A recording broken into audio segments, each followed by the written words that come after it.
आज हम लोग पढ़ रहे हैं पर्यायवाची शब्द। क्या पढ़ रहे हैं? पर्यायवाची शब्द पढ़ रहे हैं। तो पर्यायवाची शब्द वो शब्द होते हैं जो जिन शब्दों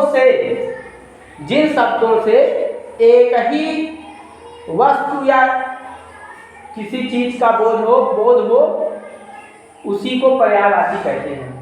जैसे हमने आपसे कहा कि पानी ले आओ, आपसे हमने क्या कहा?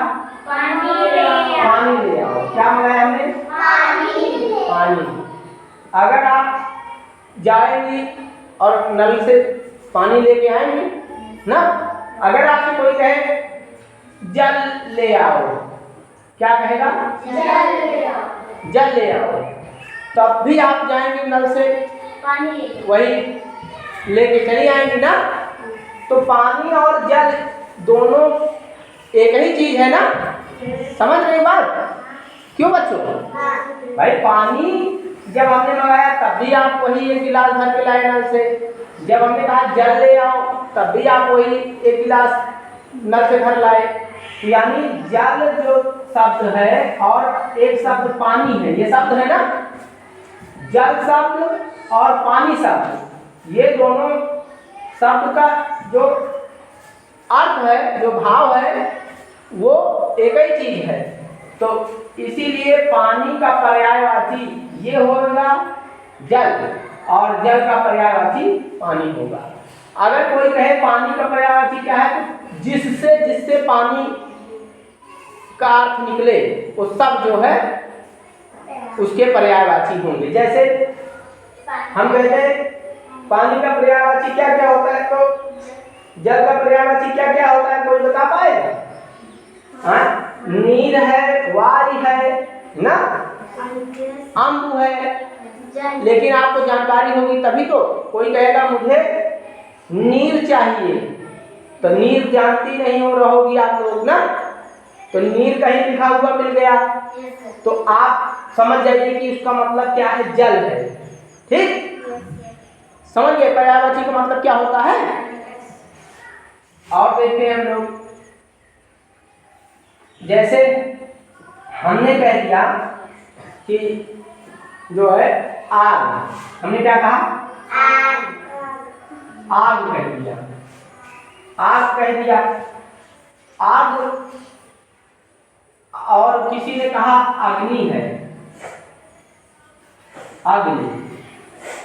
ठीक है या? तो दोनों का मतलब एक हो रहा है भाई, दोनों का मतलब एक हो रहा है। तो यानी ये दोनों एक दूसरे के पर्यायवाची हैं। पर्यायवाची मतलब वही पर्याय निकल रहा है, वही जो है अर्थ निकल रहा है। और इसी तरह का कुछ समानार्थी, कभी कभी समानार्थी भी लिखा जाता है। समानार्थी मतलब होता है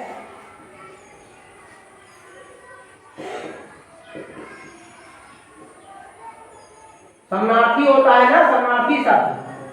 तो समानार्थी शब्द में भी क्या हो जाता है, कभी कभी समान माने एक तरह के, अर्थी माने अर्थ, एक अर्थ वाले शब्द। इसी पर्यायवाची को फिर समानार्थी भी कहते हैं। ठीक है, एक तरह का अर्थ निकले, समान अर्थ निकले, दोनों का समान माने वही अर्थ निकले, उसी को समानार्थी शब्द कहते हैं। ठीक है, तो पर्यायवाची और समानार्थी एक ही चीज है। ठीक है, कभी कोई परीक्षा में अपने पेपर में रहेगा कि नदी का समानार्थी लिखिए, तो नदी के दो समानार्थी लिखिए, ऐसे प्रश्न आ गया, आप कंफ्यूज मत होइएगा, उसका मतलब पर्यायवाची से ही है। ठीक है, तो नदी के दो पर्यायवाची आपको याद होगा कि सरिता माने भी नदी होता है, नाद, धारा, तटी, ये सब के माने नदी होता है। ठीक है, तो आप लोग पूरी तरीके से समझ गए कि पर्यायवाची शब्द किसे कहते हैं ना। जैसे नदी का पर्यायवाची सरिता, तटीय, नाद, धरा, यानी सब का मतलब नदी ही होगा। कमल जानते हो ना, कमल का फूल जो होता है। पंकज, नीरज, पंकज किसी का नाम है तो उसके मतलब समझ जाओ कि क्या उसका मतलब है, कमल से उसका मतलब है। किसी नाम नीरज है तो समझ जाओ क्या अर्थ है उसका, कमल से अर्थ है। जलज कोई कहे कहीं अपने किताब में कविता में जलज लिखा रहता है ना, तो जलज शब्द आ गया तो उसका अर्थ तुमको पता होना चाहिए कि उसका जलज का अर्थ क्या होता है, कमल होता है। पुंज, पुंज का अर्थ जो है कमल होता है। इसी तरीके से सूर्य है, कोई कहे किसी का नाम भास्कर रहता है ना, रवि रहता है, तो उनके नाम का मतलब क्या होगा, सूर्य होगा। यही भानु है, भास्कर है, और है दिन है, दिनकर है, दिवाकर है, ठीक है। तो ये सारे सब चीजों का मतलब सूर्य से है, ठीक।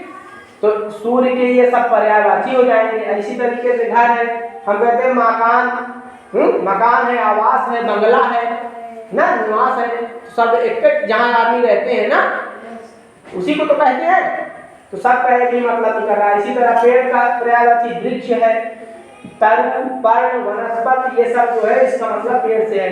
फूल, फूल का कह रहा है पुष्प, कोई कहता है पुष्प, उसका मतलब क्या होगा, फूल से है। सुमन, कुसुम, मंजरी, कुसुम किसी का नाम रहता है ना, उसके नाम का अर्थ क्या हो जाएगा, फूल। रात, रात को रात्रि, संध्या काल, अंधकार। पानी का देखो ये आ गया, जल, नील, वायु, अम्ब। आकाश का, आकाश को हम लोग गगन भी कहते हैं, नभ भी कहते हैं, आभा, अंतरिक्ष, ठीक है, ये सब आकाश के हो गए। और धरती को पृथ्वी कहते हैं, धरा कहते हैं, वसुंधरा कहते हैं, भूमि कहते हैं। तो आप लोग ये सब अपना जो है पर्यायवाची का मतलब समझ गए होंगे ना, ठीक, बहुत बढ़िया।